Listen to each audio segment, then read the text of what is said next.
am not currently devoured by any RRB, RRC, and my candidature will be rejected during any stage of recruitment as and when detected। मतलब कह रहा है कि मेरे को किसी भी RRB एंड RRC से बाहर नहीं किया है, अगर ऐसा करते हुए मैं किसी भी स्टेज में पाया जाऊँ तो मेरे को वहाँ पर बाहर किया जा सकता है। तो अगर इसके लिए आपको ये चेक बॉक्स टिक करना है, मतलब हाँ करना है। नेक्स्ट में कह रहा है कि I hereby confirm that I have carefully read and understood the CEN। कह रहा है कि सारी गाइडलाइन को मैंने पढ़ लिया एंड समझ लिया है, तो इसको भी चेकआउट कर लेना है। एंड उसके बाद आपको नेक्स्ट पर टिक करना है यहाँ पर।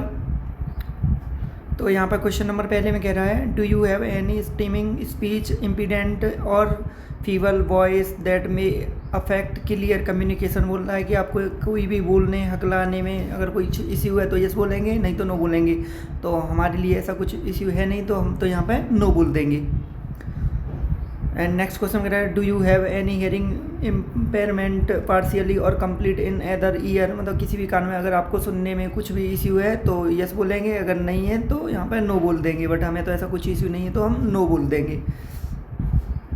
एंड क्वेश्चन नंबर थर्ड में बोल रहा है do you have unaided vision of 6/6 in both eyes. मतलब आपको बिना किसी चश्मा या लेंस की सहायता से 6/6 हैं आपकी आंखें, तो हमारी यस हैं तो यस बोलेंगे, जिस किसी की नहीं है तो वो नो बोलेगी। तो हम यहाँ पे जस्ट यस बोल देते हैं। एंड नेक्स्ट क्वेश्चन में बोल रहा है क्वेश्चन नंबर 4 में कि do you use spectacles contact lens और any visual aid for distance vision. मतलब दूर की वस्तुओं को देखने के लिए आप इनमें से किसी का यूज करते हैं क्या? चश्मा, लेंस, ये सब तो हम तो नहीं करते, तो नो बोलेंगे। एंड जो कोई करता है तो यस बोलेंगे। तो ये हमने यहाँ पे नो टिक कर दिया। एंड क्वेश्चन नंबर 5 कह रहा है have you ever undergone LASIK, PRK और any refractive eye surgery to improve vision. मतलब आपने कुछ भी अपनी आई मतलब देखने के लिए कुछ भी इम्प्रूव किया है कि आई में, तो हमने तो नहीं किया है तो नो बोल देंगे। एंड जिसने किया है वो यस बोलेंगे। क्वेश्चन नंबर 6 में कह रहा है do you have any colour blindness. अगर आपको कुछ भी colour blindness and difficulty distinguish red green signals, अगर इसमें रेड और ग्रीन में देखने में कुछ समस्या आती है तो यस बोलेंगे। हमें तो कुछ नहीं आती है तो हम यहाँ नो बोल देंगे। एंड कंटिन्यू पर टिक करेंगे यहाँ पर और आगे वाले पेज पे जाएंगे। तो ये क्वेश्चन नंबर 7 में कह रहा है कि do you suffer from any psychiatric neurological cognitive disorder affecting alertness judgment और रिएक्शन टाइम। मतलब कुछ भी सोचने समझने में आपको कुछ दिक्कत है तो हमें तो नहीं है, जिसको है वो यस बोलेंगे, तो हम यहाँ पे नो बोल देंगे। नेक्स्ट क्वेश्चन में कह रहा है कि do you experience frequently blackout, seizures, vertigo और सडन लॉस ऑफ कॉन्शियस। तो यहाँ पे ये सब भी हमारे अंदर नहीं है तो हम यहाँ पे नो बोल देंगे। एंड क्वेश्चन नंबर 9 में कह रहा है कि आप मतलब लंबे समय तक कार्य करने में सक्षम है कि नहीं है, तो हम हैं तो यस बोल देंगे। एंड यहाँ पे नेक्स्ट कंटिन्यू बोलेंगे। क्वेश्चन नंबर 10 में कह रहा है have you been diagnosed with the diabetes mellitus. तो कभी आपको डायबिटीज़ के ऐसे कुछ सिम्टम्स आए हैं तो हम बोलेंगे कि नहीं, हमको तो नहीं आए, तो नहीं बोलेंगे, यहाँ पर नो टिक करेंगे।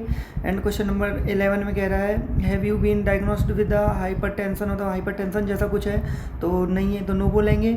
एंड क्वेश्चन नंबर 12 में क्या question number 12 do you have any cardiovascular disease, respiratory disorder और क्रॉनिक सिस्टम इलनेस। मतलब आपको इनमें से कोई समस्या है तो यस बोलेंगे, नहीं तो नो बोलेंगे। तो हमें तो नहीं है तो हम यहाँ पे जस्ट नो बोल देंगे। मतलब हमें कोई हृदय ऐसी कोई समस्या नहीं है। एंड जस्ट क्वेश्चन नंबर 13 पे चलते हैं। क्वेश्चन नंबर 30 कह रहा है are you currently taking medication that may cause drowsiness, delayed reaction और इम्पेरिड अल्टरनेस। आप मतलब आप कोई दवाई ले रहे हैं तो ऐसा तो हम तो नहीं ले रहे, तो नो बोलेंगे यहाँ पर। और किसी का है तो वो यस बोलेंगे। एंड नेक्स्ट यहाँ पे कंटिन्यू बोल देंगे और आगे वाले पेज पे जाए। एंड नेक्स्ट क्वेश्चन नंबर 14 है do you consume narcotic drugs से रिलेटेड है तो अपना तो नहीं है तो यहाँ पे नो बोल देंगे। एंड नेक्स्ट क्वेश्चन नंबर 15 है डू यू कंज्यूम एल्कोहल से भी हम कोई रिलेशन नहीं है तो यहाँ पे भी नो बोल देंगे। एंड नेक्स्ट आगे इस पर कंटिन्यू टिक करेंगे। नेक्स्ट कह रहा है कि डिक्लेरेशन ऑफ ट्रूथफुलनेस है एंड यहाँ पे राइट बॉक्स पर क्लिक कर देंगे एंड इसको यहाँ पर सबमिट कर देंगे। सबमिट करने के बाद नेक्स्ट पेज पे जाएंगे।